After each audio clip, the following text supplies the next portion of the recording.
Hello, hello again to the Other Color React, and today we have Eric with us. Yay! Hello, how you doing? Because we have a date night.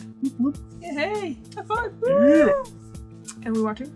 We're watching 10 Mistakes to Avoid with Attractions in Paris by Liz Franchise. Why? We're watching that because we made a lot of mistakes. Yeah. Yeah, and it's costly. We Even should- after watching these videos. Yeah, I think we watched some of them and we just still made those mistakes. So Yeah. like, Yeah, trying to talk you way out of a ticket, not gonna happen. Not gonna happen. No, They not love in Paris. giving those. Yeah, Yeah. you're riding the transit. They love getting those fines. Oh my gosh. Mhm. Yeah, my brother got it a couple times. So, my advice. different things, different mistakes as well. Like. Yeah. I mean, my advice would be take a taxi. Okay. It'll get you there faster and. Well, not always. No, a lot of traffic. Yeah. Apparently, if you're with more people, it's about the same cost. Yeah, if you with more people, then yeah. But if you solo or two, it would probably be cheaper to just take a public transport. But you just have to know how to use it. Yeah. That's the thing, and we haven't really. No, we watched some stuff, but it still just like flew over our head. You gotta validate your ticket even after you buy it from the bus driver. You have to make sure you get the right zone. So Liz Frenchie has a video on that, which we watched, and we still made the mistakes. Yeah. So review those watch videos it again. multiple times. Yeah. Make sure that you're ready. You know where you're going. Download that one app that they're mentioning it. That it basically tells you what zone, what ticket you need, and stuff like that. It's just really good. It's not necessary because it didn't work on my phone, but it does help. Yeah, but it helps at least with knowing what you have to buy. You can buy the ticket on the metro station, but you know which one you're getting, instead of just like trying to. Because they don't tell you which ticket. You don't buy the ticket from to where. You just buy in the zones and stuff like that. So that's confusing. Okay, let's just jump in and let's watch. How many we made? I think we made one with the transit. My brother's made 2. Yeah, but I mean, from the list that they're gonna. We'll see. Yeah. This is from with the attractions anyway, so. Every day on our The right Facebook date as well. page Yeah, about booking attraction tickets in Paris. Like, how soon should I buy my ticket for Le Louvre? Where should I buy my ticket for Versailles? Or worse, my tour guide just canceled for my tour tomorrow. What should I do? So in this video, we're gonna cover the top 10 mistakes that people keep making when they book their attraction tickets and things that are relating to attractions in Paris. Allez, on y va. And the first mistake people make is buying their tickets from the wrong website, or worse, buying it from a stranger in the street. So let's get this out of the way. Don't ever buy your ticket from a stranger outside of a venue, or from someone looking somewhat official. Not a single attraction in Paris sells their ticket that way. It's guaranteed that you will get scammed. And they can be very slick, saying something like, I have 2 extra tickets, do you guys want them? And then they'll ask for money for what will be a fake ticket. The French police recently dismantled an organized group of over 30 people in Paris that sold fake tickets outside big attractions. But it's just a matter of time before a new group does the exact same thing. So the golden rule in Paris, don't ever, ever, ever buy a ticket from a stranger right outside the venue. The best place to buy your attraction tickets is from the official attraction website. When you buy from other vendors, you pay a premium upsell fee and you risk unnecessary cancellations, but more on that later. All major attractions do have their own website, and we'll put a link for the big ones in the description below. But that being said, the French may be great with art and architecture and food, but practical functionality is definitely not their thing. The websites aren't always the most user-friendly. For most locations, you'll be able to easily translate the site into English with a simple mouse click, but you can expect multi-steps to process your order. And because of their green initiatives, you may not get a print your ticket option. Be sure to check your spam folder after the purchase for your receipt. And you'll probably have a barcode ticket that you can scan directly from your phone at the attraction entrance. We recently heard from someone that bought 5 sets of tickets because she thought that each transaction didn't go through. Each email receipt with an attached ticket was sitting in her spam folder. To say she was frustrated is an understatement. When given the choice to purchase from an outside source that charges extra or going direct, I'll go direct. I'd rather save a few bucks and support the people that are taking care of the attractions. Now, if you know which attraction you want to visit when you're in Paris, do not wait before you buy your tickets. Major venues like Le Louvre, Versailles, and Orsay can get sold out pretty quickly in high season. Some locations like Le Louvre have recently started to limit the number of people they let in per day, So once the ticket for a specific day are sold out, that's it. You're not gonna get in. And Le Louvre releases their ticket only 60 to 80 days out. So you'll have to put it on your calendar to be the first in line to buy your ticket when they are released. You'll get a little bit more lead time with Versailles, which offers their tickets 6 to 8 months out. But overall, as soon as you have the dates of your visit, book your ticket for your must-visit attractions. And on the same topic, most of the tickets available are time-stamped for specific entry time, like 1:30 p.m. And you'll need to arrive at the venue at least 30 minutes before your time, because you and 1,000 other visitors have the same timestamp on their tickets. We were surprised once with how long our queue was for our scheduled 1:30 p.m. entry. So unless you're traveling in a low season or willing to risk not being able to get in, I would book my tickets as soon as I know my dates to visit Paris. Another question we often get is Viator a good tour company? But Viator is not a tour company. Neither is Get Your Guide. These are aggregates selling attraction tickets and tour experiences offered by others. These big websites are great for a lot of things, but not for buying your attraction tickets. You should buy those directly from the official website for the venue. The thing you may want to buy from an aggregator like Viator or Get Your Guide are the guided tours and other activities in Paris. That's because their cancellation policy is very attractive, with many offering buyers a 24-hour cancellation for a full refund. Now, there's a reason why I said you may want to book your tours with them. These website aggregators offer small independent tour guides big exposure to help them get booked, and they charge 25 to 30% fees for that. So one of the things we often hear is people getting the guided tour of the Louvre that they booked with an aggregator canceled at the last minute. You got the 24-hour cancellation policy, but so did they. What we suspect happened is that the pool of tour guides that the aggregator planned on connecting you with were able to book bigger groups without having to pay the hefty commission. So your booking got axed, and there's not much you can do about it. You should definitely have a plan B if you're booking that way.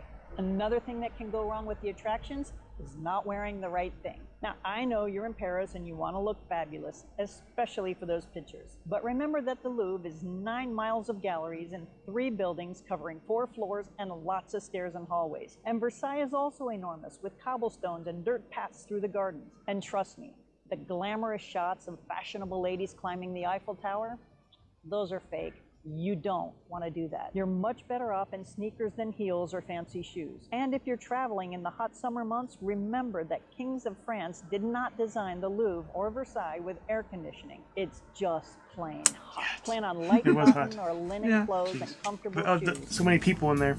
That might make that thing as well, obviously, but it's just, it's a big thing. It's an old, and there's loads of walking, so we were kind of, you know, reasonable people, so I didn't really have that much problem with the walking. I had like I was thinking they were kind of good shoes because I can walk in them in summer here in Ireland, but they were too hot for walking in Paris in those 20-odd, 30-degree temperatures.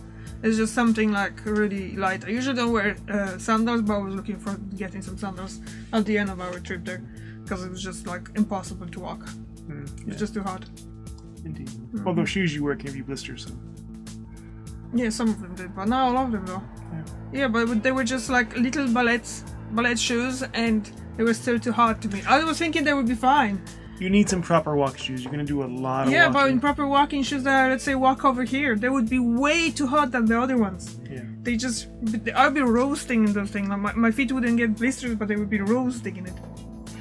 So just proper shoes for like hot summer things and stuff like that. Like walking sandals that we were looking at actually after we come back here. That would be something. Yeah. But no, it's just so far we're kind of good. The one mistake that I made, it was that I booked the tickets without double checking the date. I thought I booked the tickets for the catacombs for the day. Yeah. We got there. It was nice walking all that. We were waiting in the queue. Some sightseeing. Yeah, waiting in the queue for... Not long. That wasn't long. We just literally got there and they started letting people in, and they checked the thing. First, the man let me in, but then he was behind me and he'd seen your date, so he could be... Oh, this is for Wednesday. I'm like, what? I was like looking at it. Yeah, it wasn't the Wednesday. It wasn't Saturday like, when we were there. So, yeah, but it's still good. Yeah. So far we're fine. With things like that, we kind of knew we have to book ahead. So we booked the Louvre. The Eiffel Tower, we weren't even planning to go up, but we did. But that was actually... Yeah, the mistake I made. If you plan on walking up the Eiffel Tower stairs, it's like $10 cheaper. Take some water with you. It is... Right. Yeah, I mean, you can get halfway and then take the elevator all the way up because the stairs only goes halfway. But still, walking those stairs are brutal. A lot of people stopped in the steps and just started to rest. I had to stop once in a while. They were faster on the stairs than we were on the elevator. Yeah, I mean, cheaper, it's faster, but you got to be in shape. There are people who are older and not in shape, having a really hard time. It's not for people who say, I can do it, it's only a few steps. No. It's not. It's 600 something? Yeah, it'll get you. I know I can't do the steps, so I just opted for the elevator. I could walk 20 miles in 4 hours, and then I could start feeling it. Those steps, you start feeling it 15 minutes in. Yeah, not even that. I tried to get down with Eric after we met up on the top, and I just couldn't because I have a slight height fear, and the fact that it's all metal and you feel those vibrations whenever you do the step, it just was working on my head wrong. Like I had this weird feel that I just gonna fall through it, so I just had to take the elevator from the first floor down because I wouldn't be able to do the steps down. It's high. Eiffel Tower, it's much bigger than I was expecting. It's much bigger. When you're on the first floor, there's a glass floor. You can look down. You see people like little ants. It's neat. Yeah. Yeah. But that's what I'm saying. Take water. I want to put some pictures here. Yeah. Yeah. So yeah.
Water, anyway, if you're there in summer, you need to have water with you. I don't really drink water on the normal days, but I think even I was kind of like something that you have hydrated and things like that. You just kind of need it. Definitely. Yeah.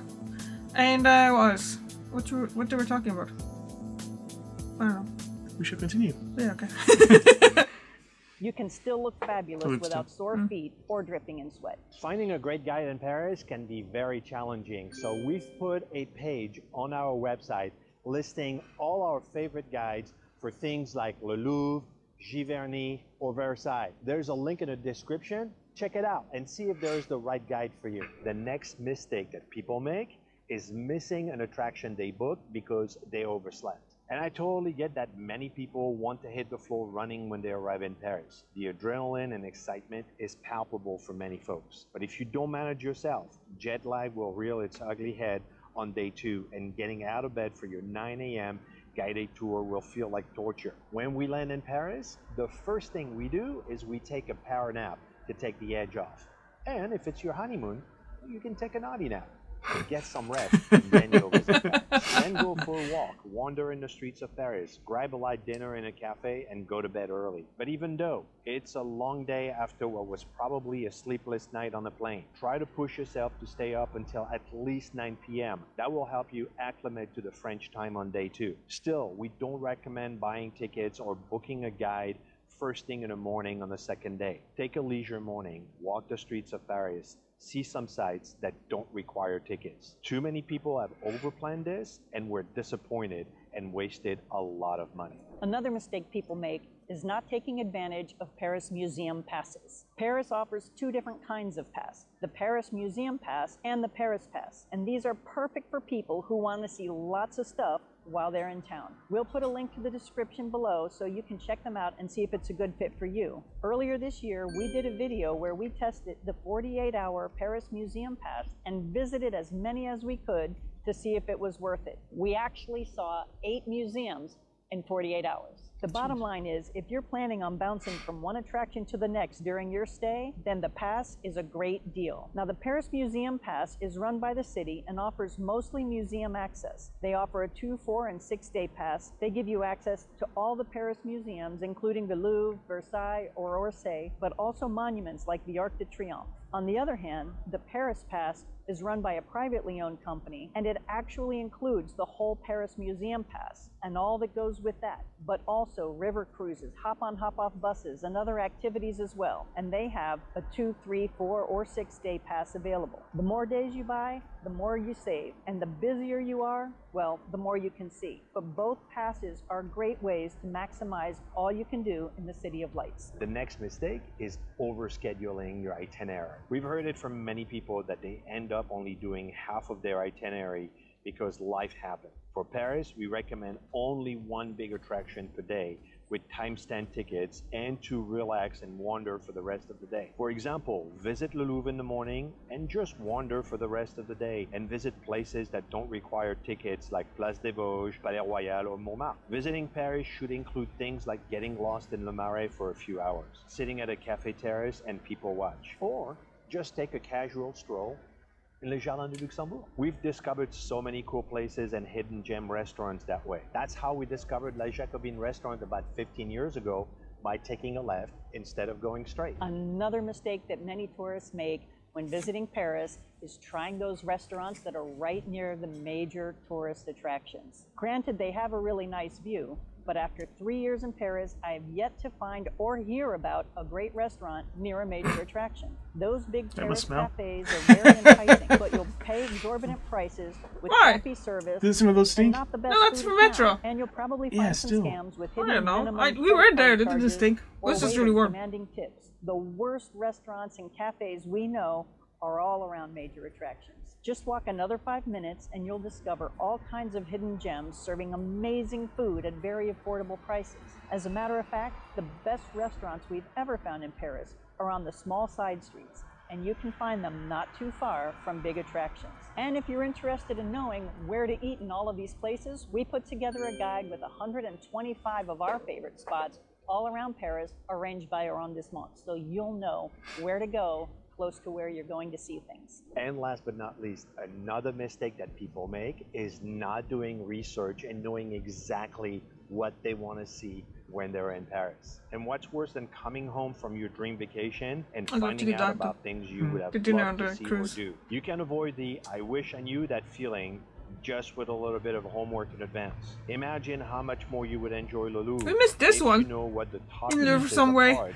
We only got one wing. Or what the Petit Trianon No, is. we got more. We see posts all the time for people saying, "I'm going to Paris in 2 weeks. What should I do?" Do your homework. We've tried to make it fun and easy to do with lots of videos demonstrating what the options are, what to expect if you go. We've even given great options of nearby restaurants. Whether you're in art or fashion, history or just food, your experience of Paris will be so much better if you take the time to be prepared and confident. Learn a little bit about each place you're considering visit so you can enjoy them just a little bit more. In this video, you learned the 10 mistakes people make when booking attractions in Paris.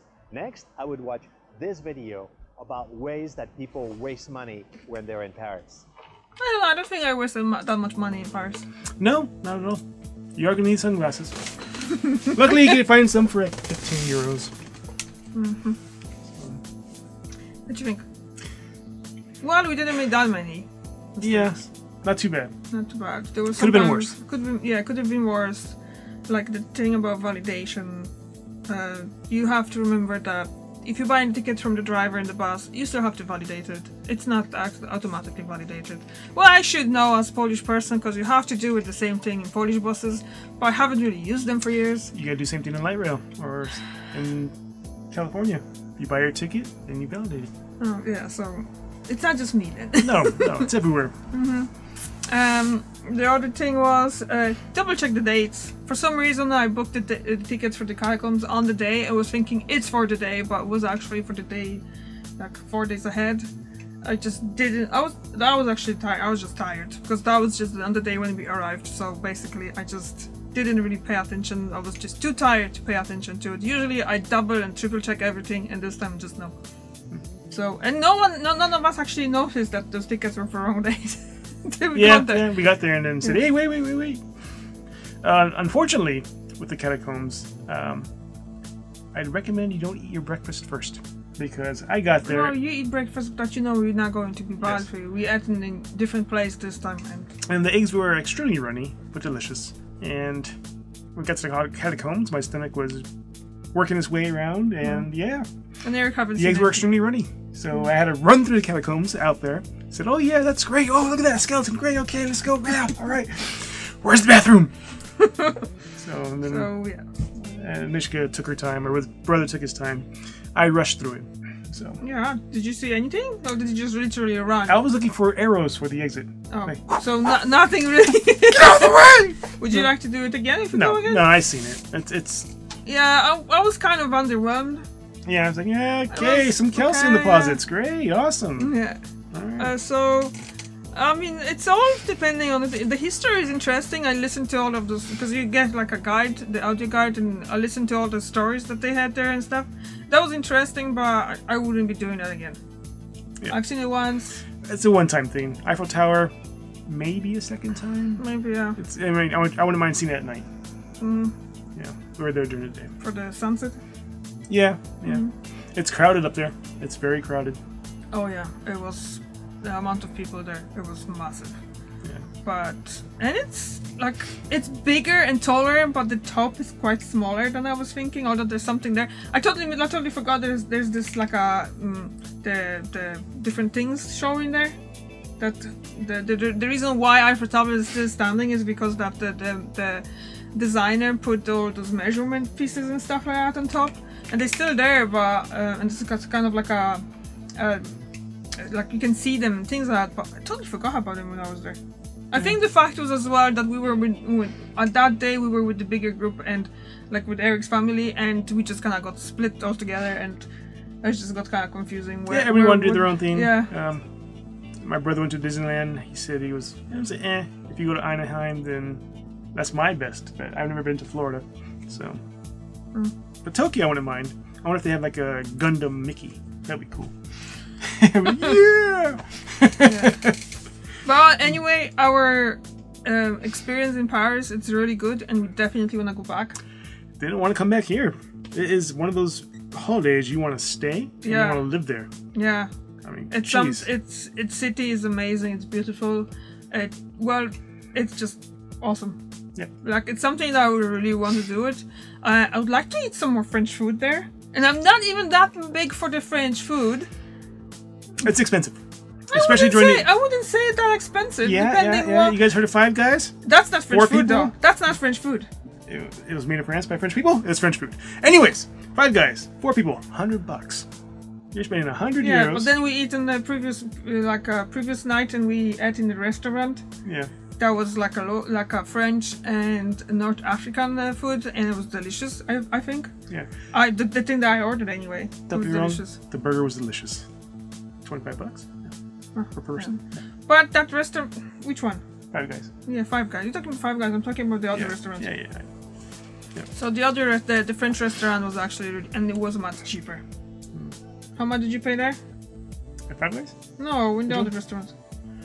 I don't know. You know? No, that was for everybody in the group. They happy birthday, happy Boxing Day. It's on me. Yeah. Right. But it was much cheaper per person that it came out in the... Yeah, definitely. Mm-hmm. Great service. Yeah, it was very good. And the food was very tasty as well. We ate at one restaurant near the Eiffel Tower, and I wasn't happy with it. I had the frog legs there, and I found them really bland. You had the fish and chips. Which was this? Up to the Eiffel Tower. I do remember. Oh, Eric and his memory is just old. Yeah. Anyway, you didn't like your fish fish and chips. No. Why would you go for fish and chips in Paris anyway? I like fish. I like chips. I like fish. But Quinlan's here in Tralee. Oh my gosh. Yeah, but that is delicious. But everyone else, their food was nice. Yeah, even the frozen fish here, little. Oh my god, that is delicious. The fish with their friends. Yeah, right. Yeah. We wanna add anything else? No. Anyway, we're gonna go back there at some stage of our life. Preferably again in maybe early summer or late summer. Not in Let's middle try of the the winter summer. this time. Really? Yes. Where there's less people and. Oh no, Paris would never have less people, I think. Actually, what I heard from where less French is what they were saying that usual in August when we were there, Paris is quite empty because the actual Parisians are leaving, but that means as well a lot of places it's closed. So, but because we were there in between the Olympics, between the Olympics and Paralympics, so that was still very busy. Our last night was the opening of the Paralympics, so that was crazy busy there. But the hotel we were staying, the place where we were staying, that was really good. Cozy bed compared to our bed. Oh my god! Because in our bed you feel the springs, you feel the wood things holding it up, and you wake up you're like, oh my god, we need a new bed every day for years. And then you go on a holiday and you sleep in bed and it's just comfortable. And then you hate your own bed even more. Yes. It was. That was comfortable. This day was the room was really small, but that's what it is in Paris. It's an old city. And unless you stay in the hotel that was just purposefully built for it, obviously you're gonna get a smaller room. There were a few kind of